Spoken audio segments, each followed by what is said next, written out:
2 दिवसावर दिवाळी आली आणि इथं कुणाला काही पडलेलंच नाही. वर्षातला एवढा मोठा सण आणि बसलेत निवांत. बसाओ आई निवांत. तुमची आवडीची सिरियल लागेल बघा आता. तुझं माझं जमेना. कुठं जमतंय म्हणा, तरीही जमवून घ्यावं लागतं. पदरात पडलं आणि पवित्र झालं. काय म्हणालात का? म्हणजे तुम्हाला माझी काही मदत वगैरे हवी आहे का? ही कसली मदत करणार? नाही नाही, तसं काही नाही. दिवाळी आली आणि अजून बाकीच सगळंच काम आहे. कपडे, फराळ, आकाशकंदील, पणत्या. सगळी तयारी झाली हो आई.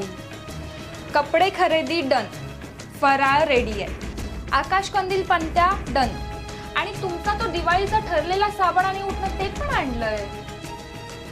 हे आणि कधी केलंस बाई तू?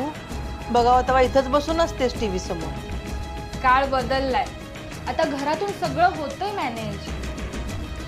जरा जास्तच बदललाय. पण सणाचं महत्व तेच आहे.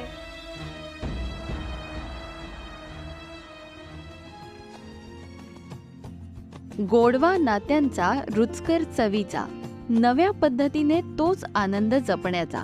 महालक्ष्मी सुरेश मसाले यांचे चकली मसाला, अनारसे, शंकरपाळी पीठ, चकली भाजणी, करंजी सारण आणि चिवडा मसाला. चला दिवाळी फराळाच्या तयारीला लागूया.